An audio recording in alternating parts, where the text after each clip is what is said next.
묵상했는지 함께 나누면서 하나님께는 영광이 되고 또 우리 모두에게는 기쁨이 되는 귀한 시간을 가지려고 합니다. 우리 화면을 보여주시죠. 우리가 오늘 모든 민족을 제자로 삼아라고 하는 주제를 가지고 오늘 선교대의 말씀을 같이 나누려고 합니다. 올 한 해 우리가 가만히 생각해 보니까요, 하나님께서 우리에게 은혜해 주셔서 귀한 섬김과 또 전도, 선교의 사역들을 많이 감당할 수 있었던 것 같습니다. 올 한 해 우리가 나눔과 섬김을 통해 성숙함을 드러내는 교회라고 하는 표를 가지고 우리가 올 한 해 열심히 달려왔는데, 우리 2월에는 우리 청년들과 우리 장년 선교팀이 인도네시아 단기 선교로 잘 섬기고 돌아왔고요. 전반기에는 아프리카 부룬디에 우리가 지하수 개발하고 우물 파는 일에도 함께 동참을 했습니다. 지난 가을에는 우리 여전도의 남선교회 중심이 돼서 선교 바자회 성황리에 잘 마쳤고, 쿠바 그리스도의 교회 리모델링하는 일을 위해서 이제 곧 시작하게 됩니다. 하나님께서 우리 교회에 은혜 주셔서 선교하고 나누는 귀한 사역 잘 감당하게 하셨는데, 하나님께서 우리에게 주신 선교의 비전을 가지고 우리 교회가 어떻게 하면 선교적인 삶을 살아가고 선교적인 공동체로서의 모습으로 잘 세워져 갈 수 있을까? 오늘 이 시간 잠깐 말씀을 나누도록 하겠습니다. 한 페이지를 넘겨주시죠. 예, 오늘 제가 5가지 내용을 가지고 잠깐 말씀을 나누려고 합니다. 첫 번째는 예수님의 지상 명령에 비추어 본 선교라고 하는 주제를 가지고 우리가 말씀을 좀 생각해 보려고 하고요. 두 번째는 우리 아름다운 교회가 진행해 나가고 있는 선교의 정책이 어떤 것인가 좀 다시 한번 생각해 보도록 하겠습니다. 세 번째는 우리 교회가 협력하고 있는 국내 및 해외의 선교지들, 잘 알고 계신 분들은 또 잘 알고 계시는데 그냥 무심하게 지나가셔서 아직 우리가 어느 교회를 섬기고 있는지 또 잘 모르시는 분들이 있으세요. 1층 로비에도 배너가 세워져 있는데 이번 한 달 동안 세워져 있습니다. 그러니까 여러분 보시면서 기억하시면서 좀 기도해 주십사 해서 다시 한번 말씀드리려고 하고요. 네 번째는 우리가 이제 올해부터 단기 선교를 본격적으로 이제 시작하게 되는데, 앞으로도 이제 계속해서 이 단기 선교가 진행이 됩니다. 그러면 단기 선교를 우리가 어떤 방향을 가지고 이 선교에 같이 동참했으면 좋겠다라고 하는 그 방향성에 대한 말씀을 좀 드리려고 하고요. 마지막으로는 지난 주간 한 주간 제가 섬기고 온 인도네시아 스타르신학교 사역과 관련된 부분들을 좀 보고 드리도록 하겠습니다. 자, 오늘 우리 본문 말씀이 마태복음 28장 18절부터 20절까지 말씀인데요. 여러분 잘 아시는 예수님의 지상 명령입니다. 자, 화면을 한번 보시고요. 18절부터 20절까지 말씀 우리 한 목소리로 함께 읽도록 하겠습니다. 예수께서 나와 말씀하여 이르시되 하늘과 땅의 모든 권세를 내게 주셨으니 그러므로 너희는 가서 모든 민족을 제자로 삼아 아버지와 아들과 성령의 이름으로 세례를 베풀고 내가 너희에게 분부한 모든 것을 가르쳐 지키게 하라. 볼지어다 내가 세상 끝날까지 너희와 항상 함께 있으리라 하시니라. 아멘. 예, 우리는 이 말씀을 가리켜서 예수님의 지상 명령, 지극히 높은 명령이다 그렇게 부르고 있고요. 예수님께서 우리에게 맡겨주신 아주 중요한 명령이기 때문에 이 명령을 따라서 살아야 되는 것이죠. 그래서 이 명령 속에는 선교적인 사명이 담겨져 있습니다. 그래서 우리가 이 말씀을 통해서 선교에 대한 아주 중요한 몇 가지를 알게 되는데요. 그걸 먼저 좀 나눠보도록 하겠습니다. 자, 괄호 1번 보이시죠? 자, 1번을 같이 한번 읽어보겠습니다. 선교의 원동력은 삼위일체 하나님으로부터 온다 하는 겁니다. 그러니까 선교할 수 있는 힘은 어디서부터 오느냐? 우리가 얼마만큼 많은 자원을 가지고 있느냐, 얼마만큼 많은 물질을 가지고 있는가, 얼마만큼 많은 돈을 가지고 있는가, 어떤 지식을 가지고 경험을 가지고 있는가? 선교는 거기에서 출발하는 게 아니라는 거예요. 선교할 수 있는 모든 힘과 원동력은 삼위일체 하나님으로부터 온다는 것입니다. 예수님께서 18절에서 이렇게 말씀해요. 하늘과 땅의 모든 권세를 내게 주셨다. 이렇게 말씀합니다. 자, 그러니까 성부 하나님께서 성자 예수님을 이 땅에 선교사로 보내신 거예요. 그러시면서 하늘과 땅의 모든 권세, 죽음과 저주와 죄의 권세를 깨뜨릴 수 있는 권세를 예수님께 주신 거죠. 그래서 예수님께서 이 땅에서 하나님 나라의 선교사로서 귀한 사명을 잘 감당하셨습니다. 33년 공생애를 마치시고 예수님께서 승천하시면서 역시 성령님을 보내주신 거죠. 그래서 예수님께서 하셨던 것처럼 오늘을 살아가는 모든 그리스도인들이 하나님께서 주시는 능력을 가지고 복음을 전할 수 있는 그 모든 원동력을 우리에게 다 주셨다라고 하는 겁니다. 그래서 삼위일체 하나님의 능력, 그걸 통해서 우리가 선교의 사역을 감당하게 된다는 것이죠. 어떤 교회들이요, 개척해서 이제 아직 자립도 하지 못한 교회들 중에서도 선교하는 일에 헌신하는 교회들이 있어요. 그래서 좀 안타까운 마음으로 어떤 분들이 그런 이야기를 합니다. 아니, 아직 교회가 자립도 못했는데 어떻게 선교를 하세요? 이렇게 이야기합니다. 자신의 힘으로 하는 게 아니에요.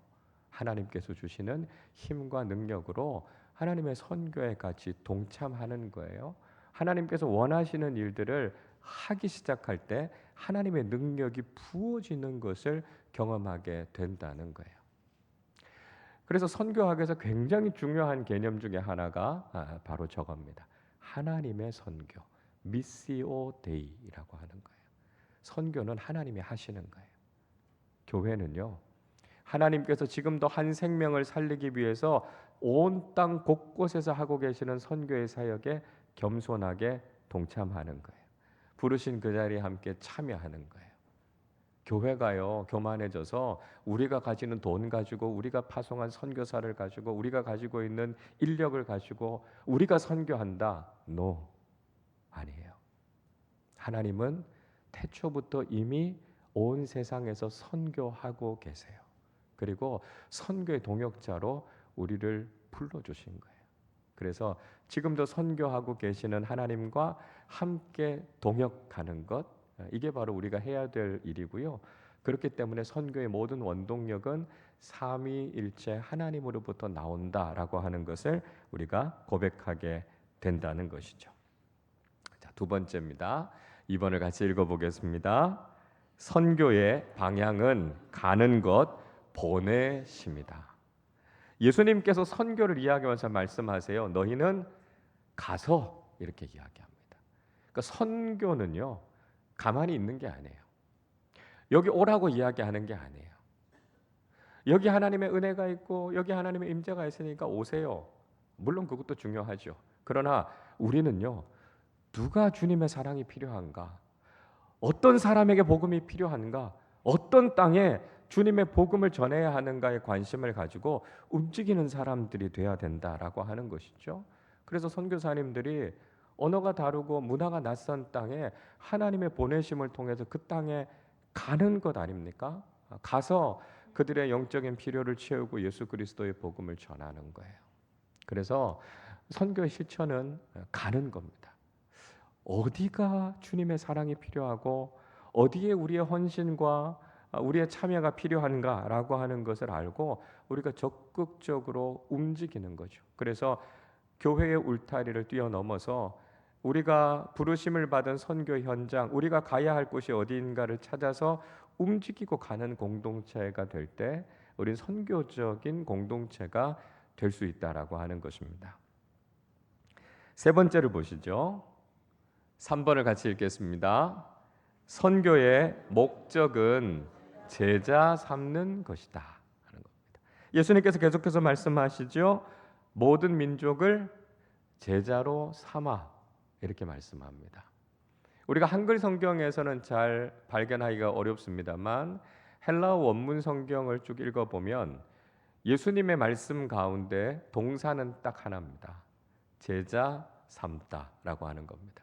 그러니까 예수님의 말씀을 한마디로 딱 요약하면 제자 삼으라라고 하는 것이 예수님의 말씀의 핵심입니다. 그래서 신약 성경을 읽어보면 두 부류의 사람들이 나오죠. 한 부류는 무리들이고요. 또 한 부류는 제자들입니다. 무리들은 숫자가 굉장히 많아요. 몇 천 명씩 모여 있는 곳이 무리입니다. 그에 비해서 제자는 12명밖에 없잖아요. 근데 예수님께서 무리들에 집중하지 않으셨어요. 물론 무리들에게도 말씀을 가르치셨고 무리들에게도 먹을 것을 먹이셨고 다 하셨어요. 그러나 예수님께서 공생의 3년 동안 집중하셨던 건 뭐냐면 12명 제자 세우는 일이었습니다. 그래서 우리 교회가 복음이 삶이 되는 제자 공동체라고 하는 교회의 비전을 가지고 있는 것과 마찬가지로 선교지에서도요, 예수 그리스도를 닮은 제자를 세우는 것, 이것이 선교사님들이 하고 계시는 사역의 본질이고 핵심이라는 거예요. 결국은 예수 닮은 사람들을 키워내서 그 사람들로 하여금 복음을 삶으로 살아내게 하는 것, 이게 선교에 있어서도 역시 목적이다라고 하는 것이죠. 그래서 선교지에서도 예수님의 제자들이 잘 세워질 수 있도록 하는 것, 그 사역이 아주 선교의 중요한 목적이라고 할 수 있습니다. 자, 그러면 그 목적을 이루기 위해서 어떤 내용들이 있어야 될까요? 4번으로 한번 넘어가 보죠. 자, 4번 같이 읽습니다. 선교의 내용은 세례와 교육이다 하는 겁니다. 자, 제자 삼는 일을 하기 위해서 그럼 구체적으로 우리가 무슨 일을 해야 될까? 예수님이 두 가지 말씀하셨어요. 하나는 아버지와 아들과 성령의 이름으로 삼위일체 하나님의 이름으로 세례를 베풀라는 거예요. 뭐죠? 회심이에요. 회심. 우리가 선교지에 가서 선교지에서 굶주린 아이들에게 빵을 나눠줄 겁니다. 아픈 사람들에게 약을 줄 거예요. 그러나 단지 그들의 배를 부르게 하는 것, 그들의 병을 고치는 것, 그게 목적이 아니라는 거죠. 진짜 목적은 뭐예요? 예수 믿게 하는 거예요. 거듭나게 하는 거예요. 세례 주는 것. 그래서 그리스도인 삼는 것, 이게 목표입니다. 그래서 교회가 하는 여러 가지 사역들이 그냥 마치 NGO 사역이 하는 것과 좀 비슷하게 보일 수 있어요. 먹을 거 먹이고 사람들 돌보고 뭐 여러 가지들을 합니다. 그러나 그 중심에 가장 핵심에는 뭐냐 하면 세례 주고 그리스도인 삼는 것이다라고 하는 거죠. 물론 아주 강경한 이슬람 국가들이나 타 종교가 아주 강한 곳에서는 사실 선교사님들이 평생 사역해도 몇 명 세례 주기 어려운 곳들도 많습니다. 그래도 포기할 수 없는 거죠. 정말 그 사람이 세례받고 그리스도인으로 거듭나는 것. 이게 선교에 있어서는 매우 중요한 내용이라는 것입니다. 그래서 선교사님들이 때로는요, 그냥 위험을 감수하고라도 세례를 주는 경우들이 있거든요. 왜냐하면 그렇게 해서 우리의 진짜 목적은 뭐냐면 그 사람들을 거듭난 그리스도인으로 만드는 일이 선교에 있어서 아주 중요한 내용이기 때문에 그렇습니다. 또 한 가지는 교육이에요. 그리스도인이 됐는데 그냥 거기서 내버려 두는 것이 아니라 영적으로 계속 성장하게 해야 되죠. 어디까지요? 그리스도의 장성한 분량에 이르기까지, 예수 그리스도의 제자가 되기까지 가르치고 성장하게 해야 되는 것입니다. 그래서 예수님께서 가르쳐 지키게 하라 말씀하신 거죠. 교육의 사명이 선교의 사명과 함께 따라간다라고 하는 걸 이야기하고 있습니다. 그래서 선교지에서 세례와 교육을 통해서 어떻게 하면 예수 그리스도의 제자를 세울 수 있을까? 이것이 선교의 목적이다 하는 것이죠. 자, 5번 보겠습니다. 같이 읽어보겠습니다. 선교는 위대한 약속과 함께 간다는 거예요. 자, 예수님의 지상 명령을 가만히 읽어보면 여기에는 명령만 있는 게 아닙니다. 위대한 명령과 함께 위대한 약속이 함께 가고 있다는 거예요. 자, 어떤 약속입니까? 내가 세상 끝날까지 너희와 항상 함께 있으리라 하는 약속입니다. 그러니까 우리가 주님께서 맡겨주신 사명, 명령을 다하는 삶을 살아가면 주님의 약속의 말씀을 경험한다는 거예요. 하나님의 임재하심을 경험하게 된다는 거예요. 성령의 충만함을 경험하게 된다는 거예요. 주님께서 우리에게 맡겨주신 이 선교적인 사명을 감당하면 늘 우리와 함께 하시는 주의 영이신 성령께서 우리와 함께 하시고 우리 가운데서 늘 일하시는 하나님의 임재하심과 동행하심을 경험하게 된다는 거예요. 여러분, 우리가 늘 주님의 영으로 충만한 삶을 살기 원하세요? 그러면 이 명령에 순종하시면 됩니다. 선교하는 삶을 살아가고 우리가 복음 증거하는 삶을 살아가면 주님의 영이신 성령님께서 우리와 함께 하시겠다고 분명히 약속하셨다는 거예요. 그러니까 왜 성령께서 우리와 함께 하시지 않는가 이야기하기 이전에 말씀으로 다시 돌아가 봐야 되죠. 어떻게 하면 성령 충만을 경험할 수 있습니까? 어떻게 하면 날마다 하나님의 임재를 경험할 수 있습니까? 주님의 명령에 순종하면요. 복음의 증인으로 살아가면요. 그러면 주의 성령께서 우리와 함께 해주셔서 하나님의 은혜와 능력을 충만하게 경험하게 된다는 것입니다. 그러니까 이건 단순한 명령으로만 끝나는 것이 아니라 주님께서 우리에게 주신 축복의 약속이라는 거예요. 그러니까 이 명령대로 살아갈 때 주님께서 우리 가운데 임해 주셔서 우리가 날마다 하나님의 임재하심과 성령의 충만하심을 경험할 수 있는 이 축복의 삶이 바로 이 선교적인 사명이다 하는 것을 우리가 반드시 기억해야 되겠습니다. 자, 그럼 이제 두 번째입니다. 자, 우리 아름다운 교회 선교 정책 이제 여러분 아시죠? 따로 말씀 안 드려도 아시겠죠? DIE라고 하는 세 가지의 선교 정책을 가지고 있습니다.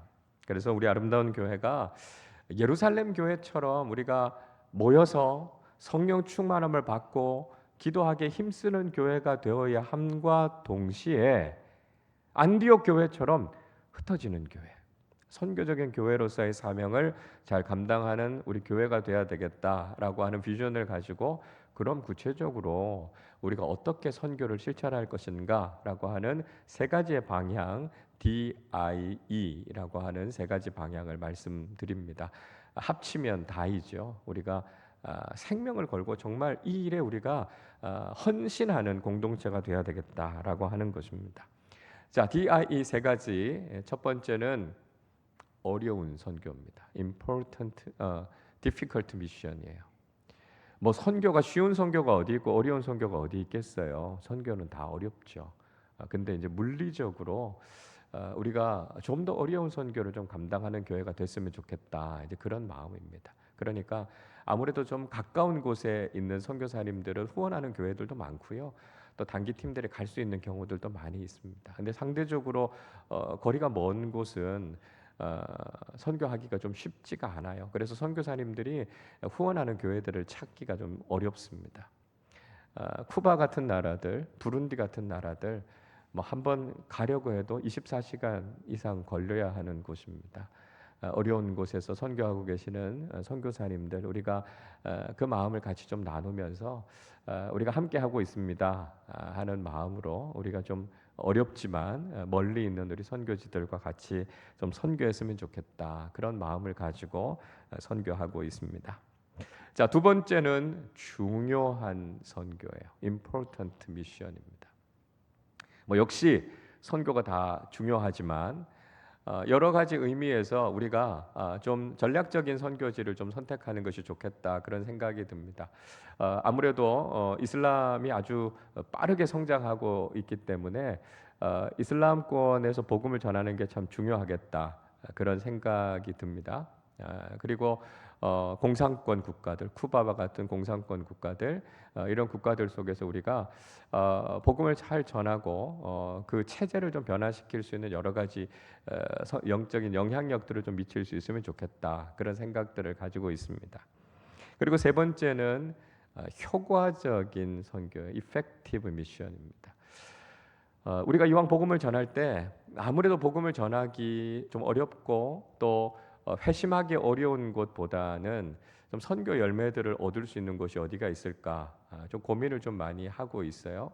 그래서 사실 지금 이제 중국 같은 경우는 대부분 선교사님들이 다 추방이 됐습니다. 그래서 동남아시아 곳곳으로 지금 다 흩어져 있고요. 중국 안에서 선교하고 계시는 선교사님들은 지금 거의 없습니다. 그러니까 동남아 지역의 거점 도시들 나라들 중심으로 해서 우리가 선교사님들을 잘 후원하고 이분들이 그곳을 베이스로 해서 또 선교의 사역들을 좀 넓혀갈 수 있도록 하는 것이 필요하겠다는 생각이 듭니다. 이슬람 선교 참 중요한데 강경한 이슬람 나라에서는 사실 뭐 선교사님들이 들어갈 수도 없고요. 사역조차도 거의 불가능한 상황입니다. 그래서 상대적으로 온건한 이슬람 국가들이 있죠. 인도네시아가 전 세계에서 무슬림 인구가 가장 많은 나라가 인도네시아입니다.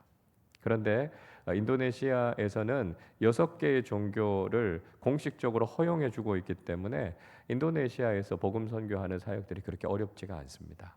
튀르키예도 온건한 이슬람이니까요. 이런 것들을 우리가 허브로 해서 이슬람 선교를 앞으로 어떻게 진행할 수 있을까라고 하는 것들을 생각해 본다면 보다 더 효과적으로 선교할 수 있겠다 하는 생각이 듭니다. 자, 그래서 우리가 이런 정책적인 방향들을 가지고 이 선교지들을 우리가 선정하고 선교사님들과 우리가 같이 연결해서 이 사역들을 계속 진행하면서 우리가 어떤 선교 열매들을 맺어갈 수 있을까 함께 기도하면서 선교의 동역자로 나아가려고 합니다. 자, 이제 국내 해외 선교지들 몇 곳 소개해 드리겠습니다. 여러분 아시겠지만 한 번 더 좀 기억하시고 여러분들이 기도하실 때 교회 이름을 좀 불러가시면서 또 목회자들의 이름을 좀 불러가시면서 여러분 기도해 주시면 좋겠습니다. 홍천 성동교회 김영배 목사님께서 섬기고 계시고요. 강원도 홍천에 위치하고 있습니다. 그래서 지역 주민들 전도 사역들 열심히 잘 하고 계시는데요. 우리 목사님 또 건강도 좀 좋지 않으셔서 수술도 받으시고 그러셨어요. 그래서 교회를 위해서 목사님의 건강을 위해서 여러분 기도해 주시기를 바랍니다. 그 다음은 새물결 새로운 교회입니다. 박주인 목사님께서 섬기고 계시는 교회고요. 박주인 목사님은 특별히 이 기독교 교육 교재를 직접 집필하시는 일들을 하세요. 그래서 지역 전도도 하시지만 양육 교재들을 가지고 기독교 신앙을 전하고 가르치시는 사역들을 하고 있는데요. 이런 양육 사역들이 잘 진행될 수 있도록 기도해 주시기를 바랍니다. 그 다음은 사랑의 숲 교회입니다. 김영권 목사님께서 섬기고 계시고요. 이 사랑의 숲 교회는 탈북민들 또 교도소 출신들 또 여러 노숙인들 이런 사회적인 약자들을 좀 케어하는 그런 사역들을 하고 있습니다. 이분들이 영적으로 잘 회복되고 사회에 잘 적응할 수 있도록 이 교회가 그 사역을 잘 감당할 수 있도록 기도해 주시기를 바랍니다. 자, 그 다음은 다사랑 마을이에요. 또 교회는 예사랑 교회입니다. 이 교회는 최상구 원장님이 섬기고 계시고요. 목사님도 장애인이세요. 그래서 중증 장애인들이 함께 생활하시면서 신앙생활하고 있는 교회와 공동체입니다. 그래서 장애인 사역들을 하고 있는데요. 우리하고 가까운 성남시 수정구에 위치하고 있습니다. 그래서 장애인들 섬기는 사역 잘 진행하실 수 있도록 기억하고 기도해 주시기를 바랍니다. 자, 다음은 다음 세대 목회 연구원입니다. 다음 세대를 신앙으로 세우기 위해서 연구하고 한국교회 미래를 위해서 준비하고 있는 모임이에요. 저도 일원으로 같이 참여하고 있는데요. 젊은 목회자들이 중심이 돼서 앞으로 우리 교회의 다음 세대를 어떻게 잘 세워야 될까? 교회 학교와 교회 교육을 어떻게 효과적으로 잘 할 수 있을까 연구하는 모임입니다. 기억하시고 기도해 주십시오. 그 다음에는 장로의 신학대학교입니다. 우리 교단의 직영 신학교이고요. 결국 좋은 목회자들이 잘 배출돼야 한국 교회가 더 건강하게 바르게 잘 세워질 수 있습니다. 그래서 경건과 학문으로 잘 훈련된 좋은 지도자들이 세워질 수 있도록 기도해 주시기를 바랍니다. 자, 해외 선교지는 저희가 선교 보고를 통해서 들었기 때문에 간단하게 보겠습니다. 인도네시아의 윤용호, 김경민 선교사님, 스타르 학교 법인 아래에 신학교, 기숙 고등학교, 또 초등학교, 유치원까지 교육 사역들을 잘 감당하고 계십니다. 두 번째는 캄보디아 우리 유창준, 허영미 선교사님, 프놈펜과 깜뽕스프 지역 중심으로 해서 지역 교회들과 또 교육 사역들 잘 감당하고 계십니다. 세 번째는 부룬디의 강병화, 허희진 선교사님, 부반자 지역에서 사역하고 계시고요. 특별히 이제 그곳에서 지하수 개발하고 우물 파는 일들을 하고 있는데 아무래도 이제 우리보다 속도가 좀 많이 늦습니다. 그래서 11월까지는 한번 완공할 수 있도록 해보겠다 이렇게 말씀하셨는데 빨리 그 우물 파는 사역들이 잘 완공될 수 있도록 기도해 주시기를 바랍니다. 네 번째는 쿠바의 이범찬 강혜란 선교사님이시고요. 세 가지 사역하고 있어요. 종자 돼지 복급해서 경제적으로 좀 교회가 자립할 수 있는 사역들 하고 있고요. 홈리스 사역하고 있고 아이들을 위해서 축구 사역 하고 있습니다. 우리가 바자회 마치고 이제 곧 그곳으로 그 기금을 보내서 그리스도의 교회 리모델링하는 일들도 곧 진행이 될 텐데 뭐 아무래도 여러 가지 어려운 부분들이 있어서 잘 진행될 수 있도록 또 필요한 자재들 인부들 잘 구해질 수 있도록 기도해 주시기를 바랍니다. 튀르키예의 문상호 노은영 선교사님, 튀르키예 현지 교회와 한인 교회들 섬기시는 귀한 사역들 하고 있고요. 이슬람권 속에서 복음 전하는 귀한 사역들 잘 감당하고 있습니다. 그래서 우리가 같이 협력하고 있는 이 국내외의 선교지들 여러분 기억하시면서 매일매일 좀 이름을 불러가시면서 기도해 주시면 감사하겠습니다. 네 번째는 이제 우리 교회가 진행하려고 하는 여러 가지 단기 선교의 방향성에 대한 말씀을 좀 드리려고 해요. 우리가 그동안은 선교지 후원하는 일들을 주로 해왔고 올해부터는 우리가 이제 단기 선교를 조금씩 이제 진행해 가고 있습니다. 우리 교회가 앞으로 단기 선교를 어떻게 좀 진행해 나갈까라고 하는 세 가지 방향성에 대한 말씀을 드리려고 하는데요.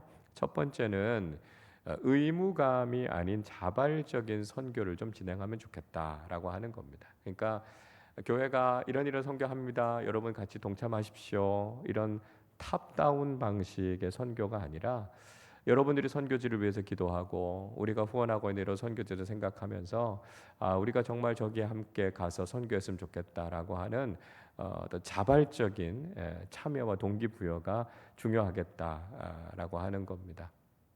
그래서 우리 청년들이 올해 2월에 인도네시아 선교를 갔다 왔는데 우리 청년부 전도사님 통해서 이제 그렇게 이야기를 해요. 내년 여름에 우리 청년들이 다시 한번 선교를 가면 어떨까요? 이제 이런 말씀을 하셨어요. 그래서 그래요. 기도하면서 사람도 모으고 재정도 준비해 보세요. 이렇게 말씀을 드렸습니다.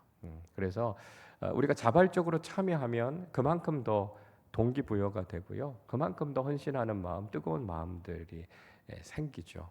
그래서 그런 좀 자발적인 참여를 통해서 앞으로 이런 선교들이 좀 진행되면 좋겠다 하는 생각이 듭니다. 자, 두 번째는요. 사역이 아닌 존재적 선교라고 하는 말씀을 드립니다. 단기 선교는 보통 한 주간 아니면 뭐 길어도 한 열흘에서 2주 이렇게 진행이 돼요.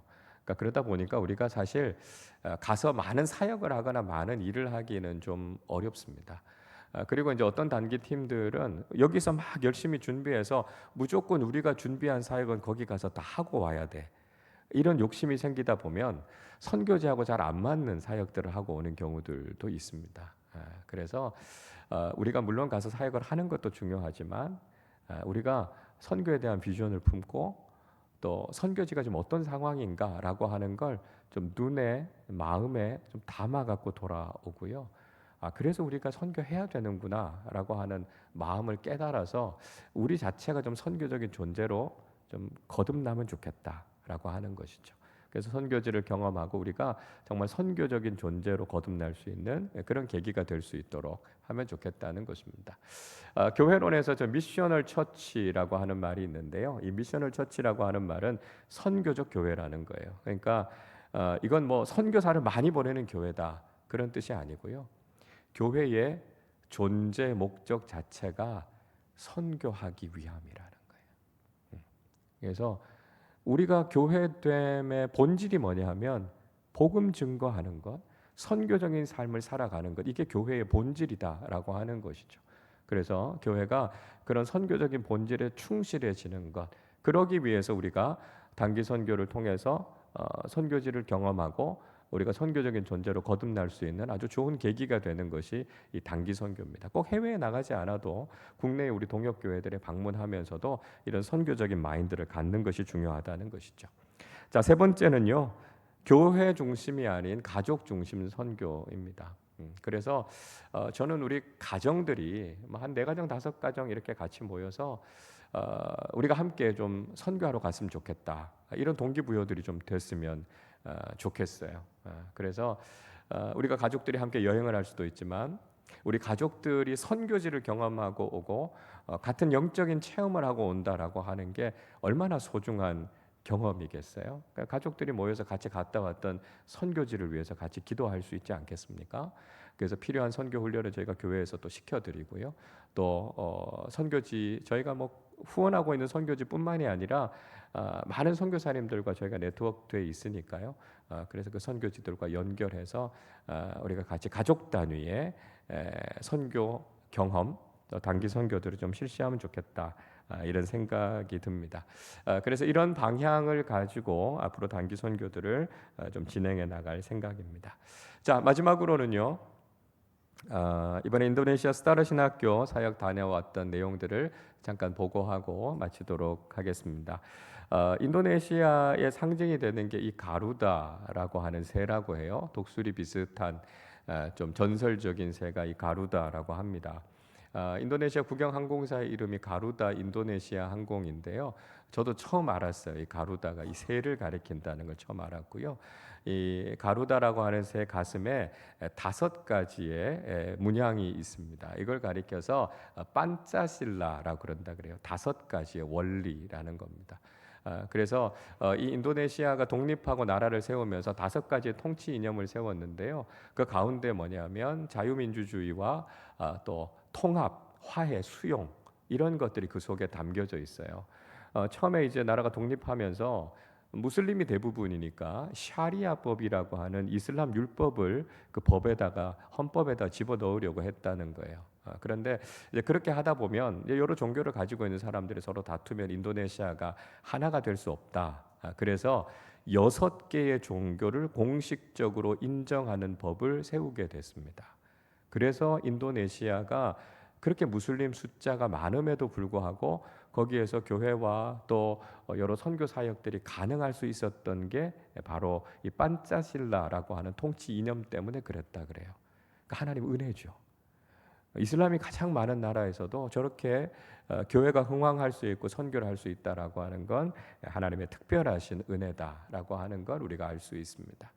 자, 넘어가 보시면 자카르타의 중심에 중요한 3가지의 건축물이 있다고 합니다. 하나는 독립기념탑, 모나스 독립기념탑이라고 하는 것이고요. 또 하나는 아니요, 넘어가지 마세요. 사진의 그 오른쪽 편에 보이는 약간 도움 형태로 되어 있는 모스크, 그다음에 또 하나는 종합 경기장이라 그럽니다. 이 인도네시아는 네덜란드에게 의해서 100년 동안 식민 통치를 받았어요. 근데 재밌는 건 뭐냐면 네덜란드에 대해서는 별로 반감이 없습니다. 그래서 교회와 기독교에 대해서 그렇게 반감이 크지 않다고 그래요. 그런데 인도네시아가 일본에 의해서는 딱 3년 지배를 받았답니다. 42년부터 45년까지. 그런데 일본에 대한 반감이 굉장히 크다 그래요. 그러니까 독립 이야기하면 일본으로부터 독립받았다라고 하는 이야기를 합니다. 그러니까 왜 그런 느낌을 갖고 있는지 뭐 우리는 사실 잘 알잖아요. 그래서 그런 어떤 독립에 대한 기쁨, 그 다음에 독립 정신을 새기기 위해서 우리나라 천안에 있는 독립기념관처럼 저렇게 독립기념탑을 세웠습니다. 넘어가 주시죠. 자, 아까 그 도움이 있었던 그 모스크인데요. 이스티크랄 모스크라고 하는데 이게 모스크 중에 메카, 메디나에 있고 자카르타에 있는 이 세계에서 3번째로 큰 모스크라고 합니다. 3대 모스크 중에 하나라고 하는데요. 저렇게 실내에 기도할 수 있는 자리들, 또 층층에서 이렇게 기도할 수 있는 자리들이 있고요. 야외에서도 기도할 수 있는 자리가 있는데 최대로 모이면 20만 명까지 저 모스크에서 기도할 수 있다고 합니다. 그러니까 뭐 엄청나죠. 그런 모스크가 자리하고 있습니다. 선교사님이 사역하고 계시는 뻑간바루 지역이 대충 어느 지역인지 한번 지도를 보시면 빨간색으로 표시되어 있는 곳이 뻑간바루고요. 뻑간바루 위쪽이 말레이시아, 싱가포르이 자리하고 있습니다. 그리고 뻑간바루 오른쪽이 보르네오 섬, 칼리만탄 섬이 있고요. 그 남쪽 아래쪽이 자바섬, 수도인 자카르타가 아래쪽에 있죠. 그래서 이 수마트라 섬의 중심에 있는 평야 지대에 이 뻑간바루가 자리를 잡고 있습니다. 넘어가 주시죠. 뻑간바루가 아주 평평한 지대, 약간 그냥 언덕 같은 것들만 좀 있고 전체적으로 아주 평평한 지대에 뻑간바루가 자리 잡고 있고요. 한 100만 명 정도가 도시에 살고 있다고 합니다. 이 스타르 신학교는 이 뻑간바루시에서 좀 교외로 나가 있는 외곽 지역에 학교가 위치하고 있습니다. 그래서 선교사님이 한 3,700평 정도 되는 외곽 지역 땅, 그 지역이 기독교인들이 좀 모여서 사는 지역이라 그래요. 그러니까 거기 신학교도 세울 수 있고 예배하는 일들도 크게 방해를 받지 않고 할 수 있습니다. 그래서 거기에서 유치원부터 시작해서 신학교까지 하고 있습니다. 넘어가 주시죠. 저희가 처음 가서 유치원을 먼저 방문했어요. 유치원 아이들이 얼마나 예쁘고 똘망똘망한지 모릅니다. 아마 갔다 와서 아이들 만나보신 선교팀들은 아실 텐데요. 아이들이 한국말로도 같이 인사해주고 저기에서 교육받고 예절을 배우고 신앙을 배우고 그렇게 어릴 적부터 자라가고 있습니다. 넘어가 주시죠. 아주 자랑스러웠어요. 우리 선교팀이 가서 그리고 온 벽화. 그림으로 봐갖고는 감동이 별로 없어요. 저도 가서 보니까 와 정말 너무 잘 그렸다 이런 생각이 들고요. 곳곳에 이렇게 벽화 그림이 있는데 우리 팀이 가서 그린 그림이 제일 잘 그렸어요. 너무 잘 그렸어요. 그래서 너무 이쁘게 사역들을 잘 하고 왔습니다. 예, 넘어가 주시죠. 이곳에 아까 말씀드린 것처럼 유치원, 초등학교, 고등학교, 그 다음에 신학교까지 포함해서 거기에 학교 법인을 섬기는 교직원들이 한 50여 명 정도 있습니다. 선생님들, 또 직원들, 교수들 이분들이 이렇게 모여서 전체 예배를 드리는데요. 제가 가서 전체 예배 설교를 섬겼습니다. 근데 넘어가 주시죠. 이분들이 사실 다른 학교에 비해서는 월급도 적게 받고 열악한 상황이지만 정말 사명감을 가지고 섬기고 계시는 분들이에요. 그래서 여러분들이 얼마나 귀한 일을 하고 있는지 좀 격려하는 시간이 됐고요. 다들 많이 좀 격려받고 같이 예배하는 시간을 가졌습니다. 한 장 넘어주시죠. 예, 그 다음 날에는 스타르 신학교에서 그 주간이 종교개혁제 기간이었어요. 그래서 그 기간 동안에 기념 세미나를 가졌습니다. 넘어가 주시죠. 그래서 이제 신학교 출신들이고 앞으로 이제 교회를 이끌어갈 지도자들이기 때문에 리더십과 관련되는 강의들을 했는데요. 자, 넘겨주시죠. 한 120여 명 정도 신학생들이 모여서 아주 집중해서 강의를 잘 듣고 잘 소화했습니다. 한 장 더 넘어가 주시죠. 예, 저렇게 아주 진지하게 잘 듣고 있고요. 끝나고 나서 질문을 하는데 질문하는 사람들이 굉장히 많고 질문이 굉장히 날카로웠어요. 그리고 질문에 대해서 제가 대답을 해주면 그 대답을 다시 듣고 자기가 소화해서 자기가 이렇게 이해했노라고 이야기하는 걸 들으면서 야 정말 좋은 지도자들, 좋은 인재들이 와서 이곳에서 교육받고 있구나 하는 생각이 들었고요. 스타르 신학교를 통해서 앞으로 좋은 영적 지도자들이 배출되겠구나 그런 기대감을 갖게 됐습니다. 한 장 넘겨주시면 앞에 노란 옷 입은 친구들은 그 지역의 전통 의상을 입고 춤을 추면서 저희를 이렇게 환대해 주는 아주 황홀한 춤이었어요. 그리고 저하고 제 아내가 이렇게 천을 둘러쓰고 있는 건 우리가 같이 서로 연대하고 있다라고 하는 뜻입니다. 한 장 넘어가 보시면 저 천에 저렇게 스타르 신학교와 우리 아름다운 교회 이렇게 새겨 놨어요. 그래서 우리가 멀리 있지만 복음 안에서 주님의 사랑 안에서 하나로 연대하고 있습니다라고 하는 의미를 가지고 우리가 하나된 형제 자매의 교제를 같이 나누고 돌아왔습니다. 저희가 그날 종교개혁제 때 우리 교회에서 선교비를 보내서 식사 대접을 했어요.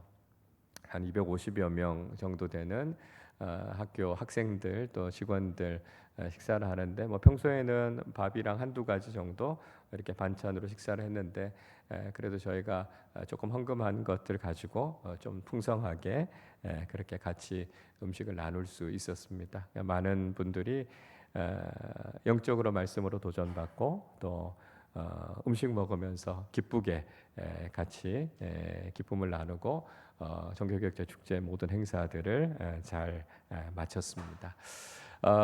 우리 교회가 정말 귀한 선교의 사역들을 위해서 여러 모습으로 쓰임 받게 된 것 다시 한번 하나님 앞에 감사드리고 앞으로도 우리 교회가 더욱더 모든 민족을 제자 삼는 이 귀한 사명 잘 감당하는 선교적인 공동체로 세워질 수 있기를 주님의 이름으로 축원합니다. 우리 시간에 한번 같이 기도하고 말씀을 마치려고 합니다. 하나님께서 우리 교회를 사랑해 주셔서 여기까지 이끌어 주셨고 특별히 주님께서 제자들에게 부탁하셨던 지상 명령 모든 민족을 제자 삼으라라고 하는 그 비전을 우리의 가슴에도 새겨 주셨습니다. 우리도 다시 한번 주님께서 주신 이 사명에 믿음으로 헌신하고 동참해서 주님의 기쁨이 되는 믿음의 사람들과 공동체가 되게 해 주십시오. 하나님, 우리가 주님의 복음의 빚진 자로서의 마음을 가지고 한 영혼 한 영혼을 향한 사랑하는 마음, 그 영혼이 정말 구원받아 하나님 나라 백성 되는 그 간절한 소망을 가지고 주님 우리에게 맡겨져 있는 이 귀한 선교의 사명, 복음의 증인된 귀한 사명 잘 감당하게 하여 주셔서 주님 앞에 칭찬받는 믿음의 사람들 선교적인 공동체로 든든히 세워지게 하여 주시옵소서. 우리 시간에 함께 합심으로 기도하도록 하겠습니다. 하나님 아버지 감사합니다.